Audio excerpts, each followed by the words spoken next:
Latest news updates కోసం ఇప్పుడే download చేసుకోండి మీడియా ఎఫెక్ట్స్ యాప్.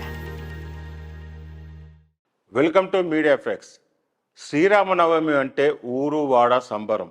ఇక తెలుగువారి అయోధ్య భద్రాద్రిలో శ్రీరామనవమి వేడుకలంటే చాలు కళ్యాణ కాంతులతో కలకల్లాడే పరిసరాలు దర్శనమిస్తాయి.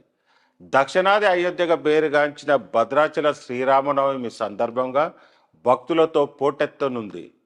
క్రోధినామ సంవత్సరం శ్రీరామనవమి వేడుకలు పురస్కరించుకొని శ్రీ సీతారామచంద్ర స్వామి దేవస్థానంలో శ్రీరామనవమి తిరు కళ్యాణం బ్రహ్మోత్సవాలు అంగరంగ వైభవంగా మొదలయ్యాయి. ఉగాది పర్వదినం రోజున తిరువీధి సేవలో మొదలైన ఈ బ్రహ్మోత్సవాలు ఈ నెల 23 వరకు జరగనున్నాయి. ఈ నేపథ్యంలో రామాలయ పరిసరాల్లో భక్తుల సందడి మొదలైంది. ఇప్పటికే భక్తుల కోసం ఆన్లైన్లో టికెట్లు కౌంటర్ల వద్ద కూడా అందుబాటులో ఉన్నాయి. ఈ బ్రహ్మోత్సవాలు ముఖ్యమైన రోజులు శ్రీరామ నవమి, శ్రీరామ మహాపట్టాభిషేక ఉత్సవము, ఏప్రిల్ 17వ తేదీన శ్రీరామనవమి రోజున సీతారాముల కళ్యాణాన్ని అత్యంత వైభవంగా నిర్వహిస్తారు.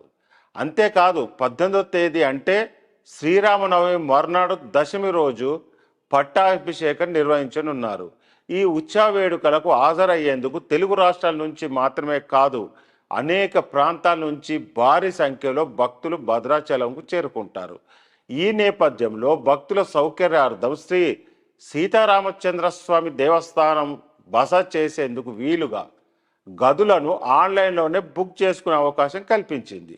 ఈ నెల 17, 18 తేదీలో జరగనున్న ఉత్సవాలు పాల్గొనే భక్తులకు ఆన్లైన్ వెబ్సైట్ book.bhadrachalam.online.com/book-hotel ద్వారా ఆన్లైన్లోనే గదులను రిజర్వ్ చేసుకోవచ్చు.